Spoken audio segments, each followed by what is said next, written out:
नमस्कार DD news Rajasthan रे राजस्थानी खबरा रे इन बुलेटिन में आप लोग घणे मानसु स्वागत है। मैं हूं आपरे साथ विकास। बुलेटिन की शुरुआत करा उन्हों पे एक नजर डाला अबारताई मुख्य खबरा माथे। विधानसभा में विधायक प्रधानमंत्री फसल बीमा योजना रे तहत मुआवजा RSLDC योजना में प्रशिक्षण और छात्रवृत्ति से संबंधित पूछा प्रश्न, सरकार सु मांग्या जवाब। राज्यपाल हरिभाऊ किशनराव बागड़े बूंदी में विभागीय अधिकारियों री लीनी बैठक, कई जन कल्याणकारी योजनाओं री करी समीक्षा, योजनाओं रो लाभ आम जनता पुगाबारा दिया निर्देश।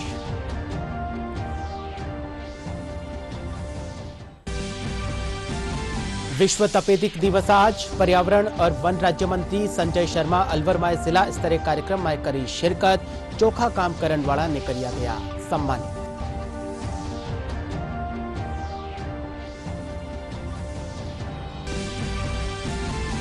जैसलमेर ब्रीडिंग सेंटर में गोडावन डीओ चूजा ने जन्म, वैज्ञानिकारी खास टीम कर रही है एक देखरेख।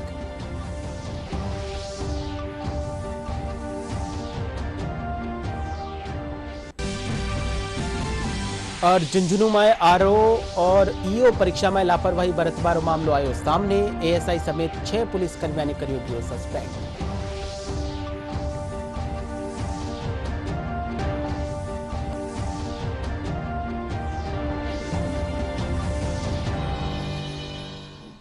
और अब एक खबर विगतवार। विधानसभा में आज विधायक प्रधानमंत्री फसल बीमा योजना रे तहत मुआवजो, RSLDC योजना में प्रशिक्षण और छात्रवृत्ति से वंचित छात्राओं ने छात्रवृत्ति देवा से संबंधित प्रश्न पूछा। सांचौर सु विधायक जीवाराम चौधरी कानीसु प्रधानमंत्री फसल बीमा योजना में मुआवजा संबंधित पूछा गया प्रश्न का जवाब में उद्योग राज्य मंत्री कृष्ण कुमार के विष्णु कहा कि सांचौर में योजना के तहत खरीफ 2023 में 3217 किसानों ने 3.49 करोड़ रुपया रो बीमो वितरित करियो गयो। वठई पीपलदा सु विधायक चेतन पटेल कोलाना कानीसु पूछा गया प्रश्न का उत्तर में सामाजिक न्याय और अधिकारिता मंत्री अविनाश गहलोत कहा कि छात्रवृत्ति खातर यदि छात्रावारा आवेदन 31 मार्च तक जमा नहीं हुआ तो उनकी तारीख ने आवश्यकता अनुसार बढ़ायो जावेलो।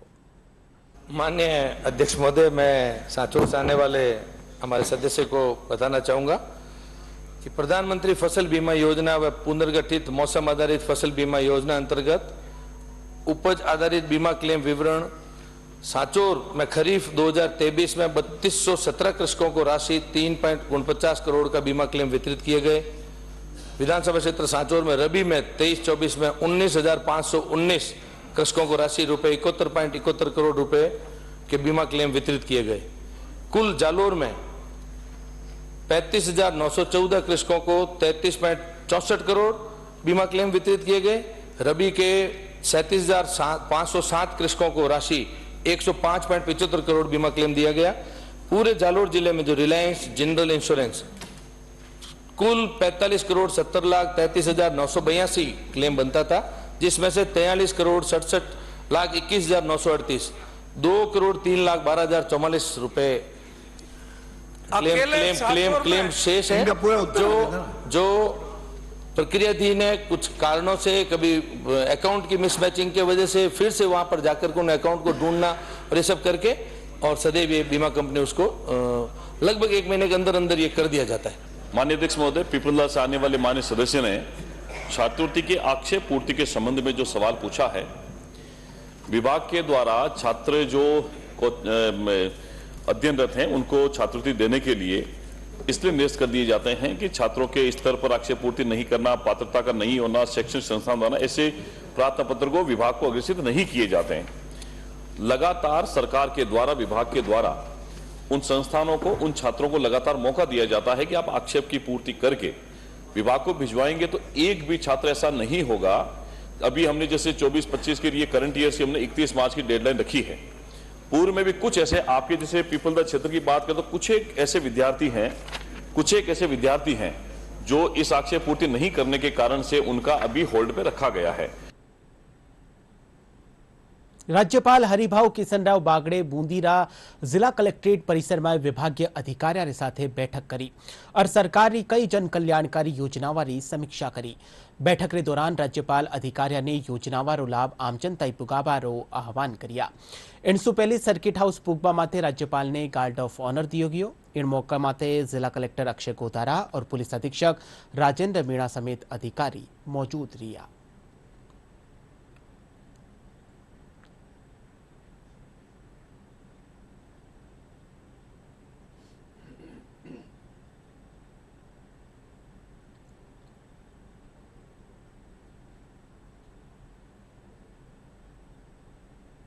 आज विश्व तपेदिक दिवस है। प्रधानमंत्री नरेंद्र मोदी रा नेतृत्व में देश में टीबी उन्मूलन खातर कई बड़ा कदम उठाया गया है। जमीनी स्तर माथे इन प्रयास नतीजा जका है वे भी सामने आ रहा है। देखा आ खास रिपोर्ट। आम आदमी के लिए बेहतर स्वास्थ्य सेवाओं की आपूर्ति प्रधानमंत्री नरेंद्र मोदी की प्राथमिकताओं में शामिल रही है। इस दिशा में मिल रहे बेहतर परिणामों की झलक टीबी उन्मूलन प्रयासों में हो रही प्रगति में देखी जा सकती है। जहां बाकी विश्व ने टीबी को जड़ से खत्म करने के लिए 2030 की समय सीमा तय की है, वहीं प्रधानमंत्री के नेतृत्व में भारत इससे बहुत पहले ही लक्ष्य को हासिल करने की दिशा में बढ़ रहा है। टीबी के मामलों की पहचान, उनके प्रभावी उपचार और टीबी के प्रसार को रोकने के लिए मोदी सरकार की व्यापक पहल जमीनी स्तर पर अच्छे नतीजे दे रही है। यही वजह है कि टीबी के मामलों में 2015 की तुलना में 2023 में 17.7% की गिरावट आई है। वहीं टीबी से होने वाली मौतों में भी इस अवधि में 21.4% की कमी देखी गई है। टीबी के मरीजों की स्क्रीनिंग के लिए, उनके ट्रीटमेंट के लिए हमने आयुष्मान भारत योजना से जोड़ा है। टीबी की मुफ्त जांच के लिए हमने देश भर में लैब्स की संख्या बढ़ाई है। ऐसे स्थान जहां टीबी के मरीज ज्यादा है, वहां पर हम विशेष फोकस के रूप में कार्य योजना बनाते हैं। टीबी को खत्म करने की दिशा में पहला कदम सभी मामलों की पहचान करना है। इन्हीं प्रयासों को आगे बढ़ाते हुए 347 प्राथमिकता वाले जिलों में सरकार ने छुपे हुए मामलों की पहचान के लिए 100 दिन का विशेष अभियान चलाया। इसके तहत 7,47,000 निक्षय शिविर लगाए गए। इससे टीबी के 3 लाख से अधिक छिपे मामलों की पहचान हुई। टीबी उपचार का दायरा 2015 की तुलना में 32% बढ़ा है। टीबी उपचार के क्रम में बेहतर पोषण के महत्व को देखते हुए सरकार ने अतिरिक्त सहायता का प्रबंध किया है। इतना ही नहीं, टीबी रोगियों को 1,000 रुपए प्रति माह की आर्थिक सहायता दी जाती है। इसके अंतर्गत अब तक 3,635.29 करोड़ की रकम ट्रांसफर की गई है। इससे 1,24 लाख लोगों को मदद मिली है। टीबी रोगियों को अतिरिक्त सहायता में प्रधानमंत्री टीबी मुक्त भारत अभियान ने अहम भूमिका निभाई है। इससे उपचार के बेहतर परिणाम पाने, टीबी के खिलाफ लड़ाई में जन भागीदारी बढ़ाने और कॉरपोरेट सामाजिक उत्तरदायित्व गतिविधियों से मदद लेने की राह तैयार हुई है। छिपे हुए मामलों की तेजी से पहचान, उनका उपचार शुरू करने, आयुष्मान आरोग्य मंदिर में टीबी उपचार सुविधा, बेहतर पोषण सुनिश्चित किए जाने, टीबी रोगियों की आर्थिक मदद और टीबी के फैलाव को रोकने के लिए प्रभावी उपाय, ये वो कदम हैं जिन्होंने देश से टीबी को जड़ से मिटाने की जमीन तैयार की है। वो दिन दूर नहीं जब देश इससे पूरी तरह मुक्त होगा। विश्व तपेदिक दिवस माथे पर्यावरण और वन राज्य मंत्री संजय शर्मा अलवर में आयोजित जिला स्तरीय कार्यक्रम में शिरकत करने टीबी से मुक्त हुई 231 ग्राम पंचायतारा सरपंच, प्रशासक और कार्मिका ने उत्कृष्ट काम करवा खातर प्रशस्ति पत्र देर सम्मानित किया। इन दौरान वे सक्षम लोगों से निक्षय मित्र बनर टीबी रा इलाज में अतिरिक्त निदान और पोषण री सहायता प्रदान करवा माथे जोर दियो। वे कहा कि टीबी मुक्त भारत अभियान रो उद्देश्य टीबी उन्मूलन री दिशा में सामुदायिक सहायता प्रदान करनो है। विश्व टीबी दिवस माथे आज दोसारा टीबी अस्पताल में जिला स्तरीय कार्यक्रम रो आयोजन कर्यो गयो। कार्यक्रम के दौरान 50 रोगियों ने निःशुल्क टीबी रा किट वितरित कराया गया। इन मौके अस्पताल रा प्रभारी डॉक्टर रविशंकर नागर कहो कि चिकित्सा विभाग कानीसु करिया जा रहा प्रयासा रे चलता 2024 सु अबार ताई 76 ग्राम पंचायत टीबी मुक्त वे चुकी है। वे लोगासु टीबी रा प्रारंभिक लक्षण दिखवा माते बेगो ही चिकित्सकीय सलाह लेवारी अपील करी है। अभी तक 76 ग्राम पंचायतों को टीबी मुक्त किया है और आशा करते हैं कि हम आगे लगभग सभी ग्राम पंचायतों को भविष्य में टीबी मुक्त करने का प्रयास करेंगे। इसमें अपने जिस किसी को भी टीबी के लक्षण जैसे कि लंबे समय से खांसी रहना, रात के टाइम पे हल्का सा बुखार आना, उसको पसीना आना, उसका वजन कम होना, इस तरह की भी लक्षण पाए जाते हैं तो उनको तुरंत अपने नजदीकी सरकारी संस्थान जैसे प्राथमिक स्वास्थ्य केंद्र, सामुदायिक स्वास्थ्य केंद्र, जिला अस्पताल, उप जिला अस्पताल, कहीं पर भी जाके वो अपने बलगम की जांच करवा सकते हैं। ये जांच बिल्कुल निःशुल्क होती है। अगर उसमें टीबी पाया जाता है तो टीबी पाया जाता है तो उसके लिए सरकार एक एनपी निक्षय पोषण योजना के अंतर्गत उसकी जो दवाई है उसको फ्री ऑफ कॉस्ट पूरी 6 महीने का पूरा कोर्स मिलता है। साथ में 1000 रुपए पर मंथ के हिसाब से उसको इसका सपोर्ट मिलता है जो डायरेक्ट बेनिफिट ट्रांसफर के थ्रू पेशेंट को डायग्नोस होने पर 3000 की किस्त और दूसरी किस्त ट्रीटमेंट कंप्लीट होने पे मिलती है। प्रदेश भर में आज दशा माता री विधि विधान सु पूजा करी जा रही है। शीतला सप्तमी रा तीसरा दिन आ पूजा करी जावे है। इन दिन महिलावां पीपल रा पेड़ री पूजा कर आपरा परिवार री सुख समृद्धि री कामना करे है।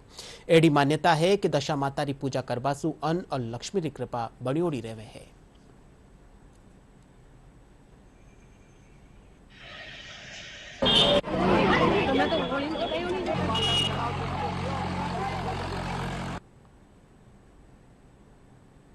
हम लोग अपने घर की दशा समझते हैं, इसीलिए दशा माता की पूजा की जाती है। दशा माता की पूजा में पीपल की पूजा करते हैं, उसके बाद 10 कहानियाँ कहते हैं और एक कच्चे सूत का धागा लेते हैं, उसको हल्दी में पीला कर लेते हैं और उसमें 10 कांटे लगा के उसको धूप में से निकाल के और स्त्रियां अपने गले में पहन लेती हैं और आज के दिन व्रत करती हैं, चावल और लापसी का भोग लगाती है मातेश्वरी को और वही स्वयं जिमती हैं, इसी से व्रत खोलती है, इसलिए दशा माता की जाती है। और आज के दिन पीपल के वृक्ष की पूजा की जाती है और गले में न जो बेल पहनते हैं और इससे न घर में सुख शांति और बच्चों के उन्नति के होता है। और आज के दिन काम नहीं करते हैं और एक टाइम खाना खाते हैं। चैत्र सुदी दशम के दिन हम दशा माता और दयाड़ा बाबू जी का व्रत करते हैं और पीपल की पूजा करते हैं और घर में सुख शांति और अन्न धन लक्ष्मी की कामना को लेकर हमने ये व्रत किया। गणगौर रो त्योहार कने आवण रे साथे ही गणगौर पर्व मनावन री तैयारियां जकी है वे शुरू हुई की है। बीकानेर में लकड़ी री बनवा वाली गणगौर री चर्चा भारत में ही नहीं बल्कि विदेशा में भी होवे है। पेश है बीकानेर सुआ खास रिपोर्ट।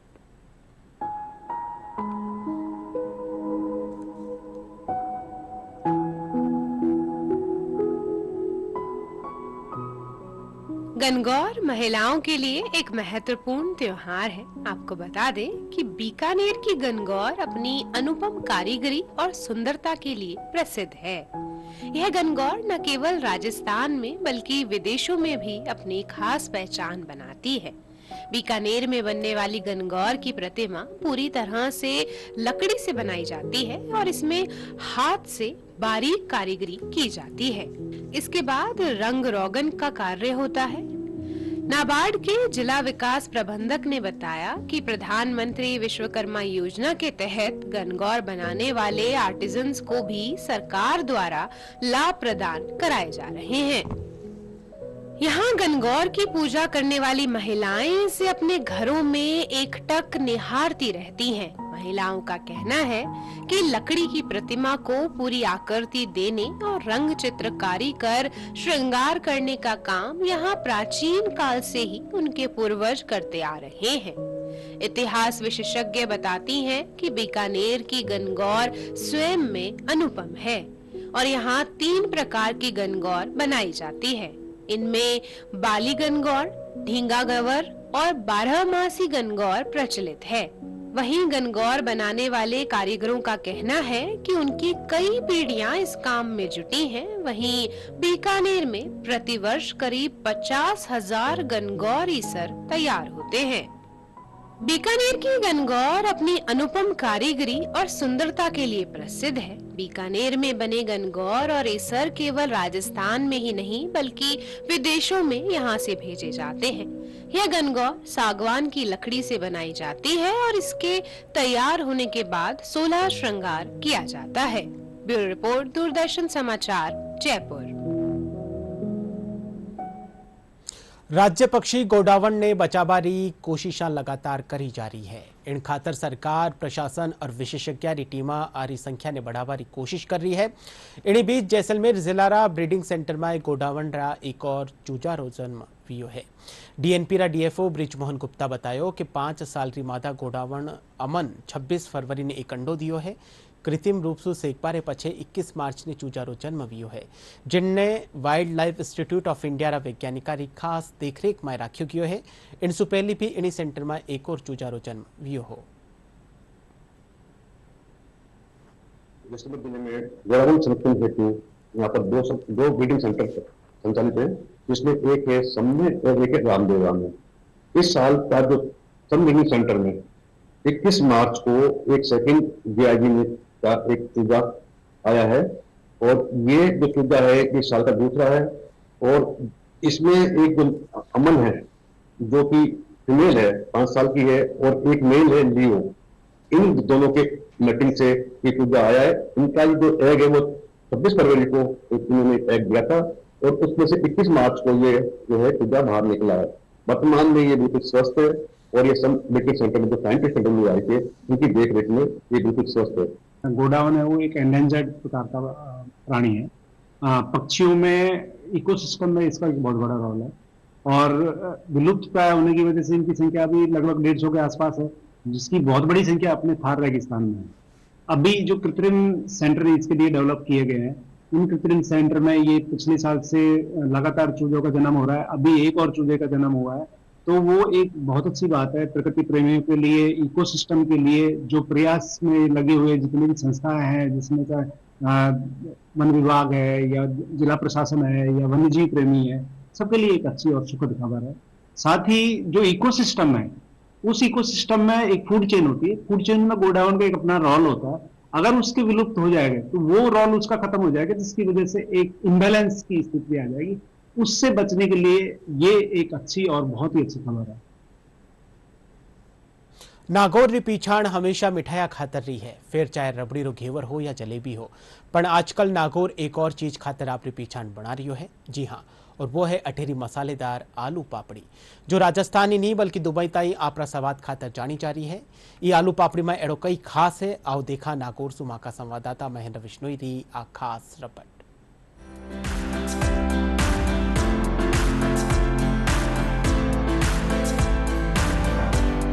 नागौर की पहचान हमेशा मिठाइयों के लिए रही है, इसमें रबड़ी का घेवर हो या फिर जलेबी हो। लेकिन आज हम बात करेंगे नागौर की पुदीने वाली आलू पापड़ी की, जिसे यहाँ के लोग बोलते हैं तूफानी आलू पापड़ी। ये आलू पापड़ी नागौर शहर सहित बीकानेर और जोधपुर में प्रसिद्ध है। लेकिन नागौर की इस आलू पापड़ी ने राजस्थान ही नहीं बल्कि दुबई तक अपनी प्रसिद्धि हासिल कर ली है। बताया जा रहा है कि दुबई के लोग हर साल 2500 किलो नागौर की आलू पापड़ी खा जाते हैं। दरअसल मिठाई के कारीगर कहे जाने वाले राजू बोराना ने इस आलू पापड़ी की शुरुआत की, जो नागौर में 30 साल पहले से ही बन रही है। राजू बोराना के पिताजी के मिठाई की दुकान हुआ करती थी। उनके पिताजी आलू पापड़ी बनाया करते थे। समय के साथ साथ राजू बोराना अपने पिता के काम में हाथ बटाने लगे और एक दिन कई तरह के मसाले मिलाकर आलू पापड़ी पर लगा दिए, जो एकदम तीखी थी। राजू बोराना ने इस आलू पापड़ी को पैकिंग करके अपनी दुकान में रख दिया और धीरे धीरे आलू पापड़ी ने नागौर के लोगों में अपनी जगह बनाई और फिर आसपास के लोग भी इसे मंगवाते रहे। कभी बीकानेर के लोग इसे लेकर जाते तो कभी जोधपुर के लोग भी इसे लेकर जाते और ऐसे करते करते आलू पापड़ी दुबई तक पहुंच गई। आलू पापड़ी को नागौर के लोग बड़े चाव से खाते हैं। कुछ लोग इसे तूफानी आलू पापड़ी भी बोलते हैं। इसे मुख्य रूप से लोग दही के साथ खाते हैं ताकि ये तीखी कम लगे और इसका स्वाद भी अच्छा है। कुछ लोग जब भी खाना खाते हैं तो इसे थाली में जरूर रखते हैं। दुबई में शेख जो इसे मंगवाते हैं या खाते हैं वे भी इसे दही के साथ ही खाते हैं। मिठाइयों के कारीगर राजू बोराणा ने डीडी न्यूज को बताया कि आलू पापड़ी तो वैसे नागौर या राजस्थान में हर जगह बनती है और लोग उसे बड़े चाव के साथ खाते हैं, लेकिन हम जो आलू पापड़ी बनाते हैं उसमें मसाले सबसे अलग होते हैं। हमारी आलू पापड़ी इतनी तीखी होती है कि खाने के बाद आंखों से पानी जरूर आएगा। इसके ऊपर जो पुदीना हम डालते हैं उसका स्वाद खाने के 30 मिनट बाद भी मुंह में बना रहता है। आलू पपड़ी में कुल 18 तरह के मसाले होते हैं और ये सारे मसाले घर पर ही तैयार किए जाते हैं और कच्ची आलू भी घर पर ही बनाई जाती है। राजू बोराणा ने बताया कि नागौर घूमने के लिए दुबई से 2 शेख आए थे। जब वो हमारी दुकान पर पहुंचे तो उन्होंने हमारी आलू पापड़ी को खाया। उनको ये आलू पापड़ी इतनी पसंद आई तो उन्होंने कहा कि हम इसे दुबई में बेचना चाहते हैं और आज ये स्थिति है कि हर सप्ताह 50 किलो आलू पापड़ी दुबई भेजी जाती है और एक साल में करीबन 2500 से 3000 किलो आलू पापड़ी दुबई भेजी जाती है। 4-5 साल पहले कुछ लोग आए थे यहाँ पे, पूछा था कि क्या चीज बनाते हो आप बढ़िया, तो मैंने उनको आलू चिप्स टेस्ट कराई। मुझे नहीं पता था कि वो दुबई के हैं या शेख है जो भी है। मेरे लिए तो वो कस्टमर बन के आए थे तो उनको बहुत पसंद आई, तो उन्होंने कहा कि वहाँ पे मंगाए तो भेज सकते हो क्या। मैंने कहा आप सुविधा कर दोगे तो हम भेज देंगे। तो वो शुरुआत 4-5 साल पहले हुई थी वहाँ से भेजने की। तो बच्चे छोटे खाते हैं तो उनको हाथों हाथ पानी पीना पड़ता है, बहुत तीखी है ये। मेरी कोशिश तो ये है इसका दायरा बढ़ा के मैं खुद वहाँ पे कुछ खोलूं, शोरूम वगैरह। वहीं ग्राहकों का कहना है कि वे आलू पापड़ी पिछले 20 सालों से खा रहे हैं। आज भी इसका वही स्वाद है जो पहली बार खाया था। उनके घर में नमकीन में सिर्फ आलू पापड़ी ही मिलती है। राजू बोराणा के भाई रामेश्वर बोराणा का कहना है कि हमने इसे दुबई तक तो पहुंचा दिया है।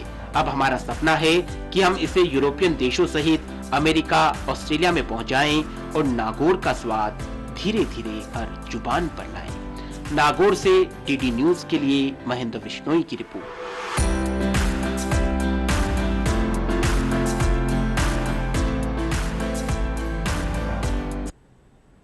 झुंझुनू में राजस्व अधिकारी ग्रेड 2 और अधिशासी अधिकारी ग्रेड 4 भर्ती परीक्षा में 2 अभ्यर्थियों ने तय टाइम पाछे प्रवेश देवारा मामला में एक एएसआई समेत 6 पुलिसकर्मियों ने सस्पेंड कर दियो गयो है। जिला कलेक्टर रामअवतार मीणा बताया कि राजस्व लोक आयोग कानीसु ए दोनों परीक्षा आयोजित करी की है। परीक्षा केंद्र माथे तय जो टाइम थो उनके पछे एंट्री देवारा मामला में आ कार्रवाई करी की है। वे बताया कि परीक्षा रा नोडल अधिकारी और एडीएम अजय आर्य ने विस्तृत जांच रा आदेश दिया है।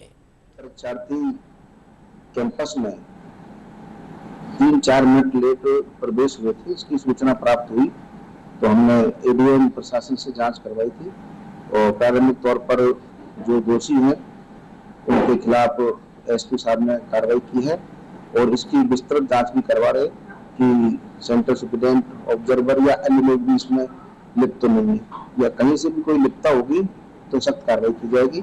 आरपीएससी को मैंने इस संबंध में अवगत करवा दी। 11 बजे तक एंटर होना होता है, उसके बाद एंट्री हुई। राज्य स्तरीय एक परीक्षा थी, उसका आयोजन हो रहा था और उसका जो प्रश्न पत्र एक सेंटर जो था, केंद्र था, एसएस मोदी स्कूल था। रात में लगभग 8:30-9 बजे जिला कलेक्टर महोदय से सीधे एक पत्र मुझे प्राप्त होता है जिसमें ये तथ्य वर्णित था कि एसएस मोदी स्कूल के मेन गेट पे एएसआई समेत जो भी पुलिस जाब्ता मौजूद था उन्होंने 11 बजे के उपरांत प्रवेश किसी परीक्षा देने वाले बच्चे को दिया, जबकि निर्देश ये थे 11 बजे के बाद किसी को प्रवेश नहीं दिया जाएगा। इस संदर्भ में चूंकि पत्र प्राप्त हुआ तो तत्काल मेरे द्वारा कार्रवाई करते हुए पवन स्वामी जो एएसआई उस स्कूल के बाहर गेट के इंचार्ज थे और उनके साथ 5 अन्य का जाब्ता था जिसमें कांस्टेबल और हेड कांस्टेबल, महिला और पुरुष दोनों थे, कुल मिलाकर के 6 लोग थे। उनका तत्काल ही निलंबन आदेश रात में निकाला गया सब्जेक्ट टू इंक्वायरी और इसकी जांच मैंने श्री मीणा जी जो हमारे साइबर सेल के इंचार्ज हैं डिप्टी एसपी उनको दी है, इस निर्देश के साथ कि वो जल्द से जल्द जांच करके ये अवगत कराएं कि कैसे 11 बजे के उपरांत यदि प्रवेश हुआ है तो किन कारणों से प्रवेश हुआ। बाड़मेर में Gudamalani police ATM cash transit van में 730 किलोग्राम डोडा पोस्त बरामद कर्यो है। पुलिस डोडा पोस्त साथे 12 बोरी राइफल और 7 जिंदा कारतूस भी बरामद कर्या है। गुडामालानी थानाधिकारी देवीचंद ढाका बतायो कि सरहद भूला नगर में खेत में बन्योड़ा एक कमरा में केश ट्रांजिट वेन खड़ी मिली, जिनकी तलाशी लेबारे पछे डोडा पोस्त जब्त कर्या गया है। भोलागर नगर ग्राम पंचायत ग्राम के एरिया में नरेश पुत्र जबराराम राजपुरोहित के खेत में एक कमरा बना हुआ है। उस कमरे में कैश इन ट्रांजिट व्हीकल यानी कि बैंक में जो कैश को लाने ले जाने वाला व्हीकल है, इस तरह का व्हीकल बना रखा है और उसके अंदर डोडा पोस्त भरे हैं और अभी लाके वहाँ पे खड़ी की है और उसके अंदर हथियार भी मिल सकते हैं, जिस पर हम लोगों ने वहाँ पे दबिश दी, तो जिसमें 7 क्विंटल और 38 किलोग्राम डोडा पोस्त बरामद किया है। और उसके अलावा हमने एक 12 बोर राइफल भी बरामद की है, जो कि सिक्योरिटी गार्ड जिस तरह की व्हीकल में यूज़ करते हैं उस तरह की, और उसके अलावा 7 जिंदा कारतूस भी हमने बरामद किए और उसी गाड़ी के अंदर सिक्योरिटी गार्ड की यूनिफॉर्म भी मिली हम लोगों को। और ये वाहन है सुनील, सुरेंद्र और रमेश नामक लड़के हैं, उन लोगों ने वहाँ पे नरेश के साथ मिलकर रखवाया था।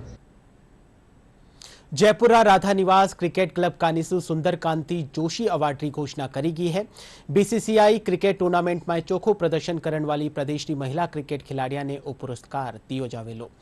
इन बरस सीनियर वर्ग में ऑलराउंडर कौशल्या चौधरी, जूनियर वर्ग में मेना सियोल और सब जूनियर वर्ग में धृति माथुर चयन कर्यो गयो है।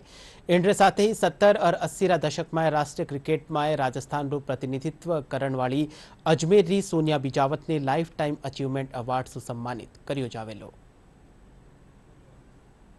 तीनों कैटेगरी में जो खिलाड़ी महिला खिलाड़ी को सम्मानित करने का चयन समिति ने निर्णय लिया, उसमें सीनियर कैटेगरी में कौशल्या चौधरी हैं, जूनियर कैटेगरी में ऑलराउंडर मैना सियोल को हमने सम्मानित करने का निर्णय लिया और सब जूनियर कैटेगरी में धृति माथुर, जिनका ऑलराउंड परफॉर्मेंस शानदार था, उनको सम्मानित करने का निर्णय लिया। ये अवार्ड महिला क्रिकेट को प्रोत्साहन करने के लिए एक अवार्ड की शुरुआत कर गई थी और वो ये 6ठा SKJ अवार्ड है, जिसमें महिला क्रिकेट को एनकरेज करने के लिए, उनको प्रोत्साहन देने के लिए, क्योंकि कुछ समय से महिला क्रिकेट को प्रोत्साहन या एनकरेजमेंट या एक जो था कि उनको रिकॉग्नाइज नहीं होते थे, तो उनके अच्छे परफॉर्मेंस को प्रोत्साहित करने के लिए ये अवार्ड का निर्णय लिया गया था, SKJ अवार्ड्स का, जोशी परिवार की तरफ से।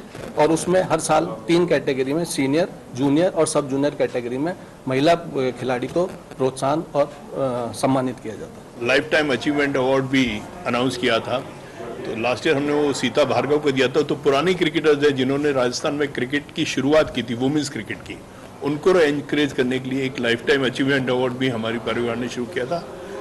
इस बार ये अवार्ड हम अजमेर की सोनिया बिजावत को दे रहे हैं, जिन्होंने 70 और 80 के दशक में राजस्थान से क्रिकेट खेला था। बुलेटिन रे आखिर में मुख्य खबर एक कर फेरू।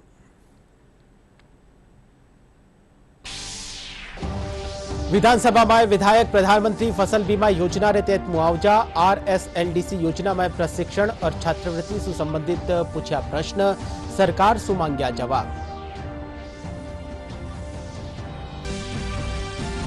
राज्यपाल हरिभाऊ किशनराव बागड़े बूंदी में विभागीय अधिकारियों री लीनी बैठक, कई जन कल्याणकारी योजनाओं री करी समीक्षा, योजनाओं रो लाभ आमजन ताई पुगाबारा दिया निर्देश।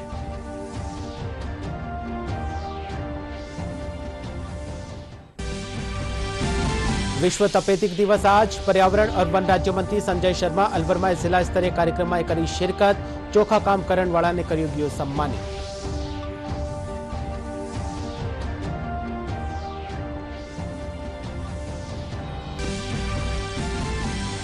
जैसलमेर ब्रीडिंग सेंटर में गोडावण दियो चूजा ने जन्म, वैज्ञानिकारी खास टीम कर रही है देखरेख।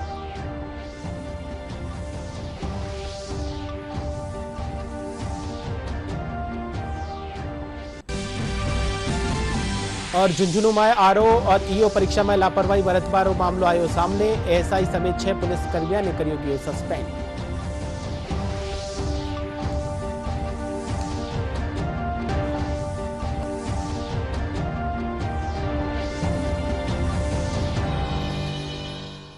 ડીડી ન્યૂઝ રાજસ્થાન સોશિયલ મીડિયાના સગલા પ્લેટફોર્મમાં તે ઉપલબ્ધ है। आप वटों भी ડીડી ન્યૂઝ રાજસ્થાન की खबरां ने देख सको हो। फिलहाल राजस्थानी खबरां बुलेटिन अठई पूरो हो। आप देखता रहिजो आपरो चैनल ડીડી ન્યૂઝ રાજસ્થાન। नमस्कार।